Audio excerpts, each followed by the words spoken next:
Hi Bold Bakers, a great carrot cake recipe is a must for every baker's repertoire, and that's what I'm going to show you today, the best ever carrot cake. So let's get baking.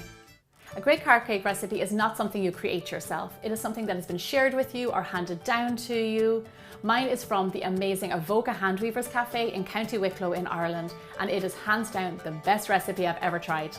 We're going to start out in a stand mixer, but you can also mix this cake by hand. In your bowl, add your eggs, flavorless oil, sugar, and vanilla extract, and whip all together until nice and thick. You can still get this result by hand, you're just going to need a little bit more elbow grease.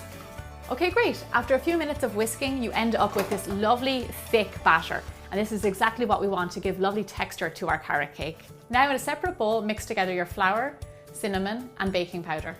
If you're not a fan of cinnamon, you can actually leave it out of this recipe. I like it for a little bit of extra flavor. Then just go ahead and add in your dry ingredients into your wet, and then mix together until just combined. Lastly, we're going to add in our finely grated carrot and our raisins. I love raisins in my carrot cake. Some people love walnuts, so you can add those in either, or you can add in both. At this stage, we're just going to mix all of the ingredients together until they're well combined, and then turn off the machine. Lovely! Our carrot cake batter is done, so now it's ready for the tin. Next, butter and line a 9-inch baking tin, and then pour in your cake batter. In case you didn't notice, this cake is actually dairy-free, so it's a great recipe to keep everybody happy this springtime. This guy is ready for the oven.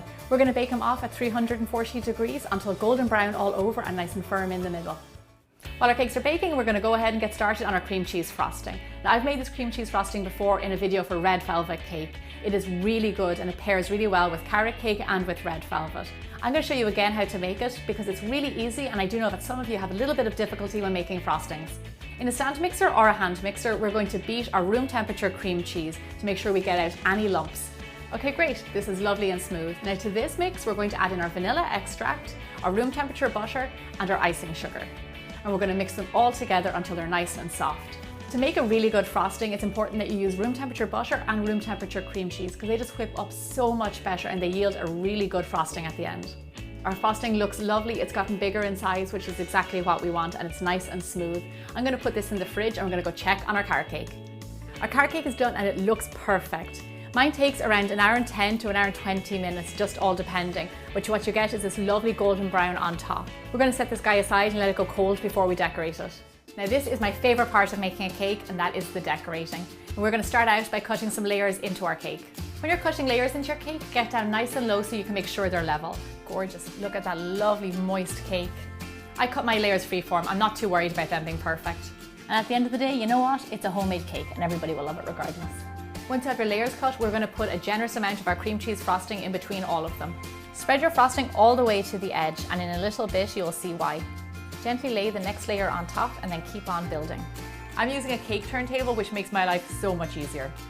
On with the next layer and then keep on going until you reach the top. Take a little look at your cake and make sure it's nice and level.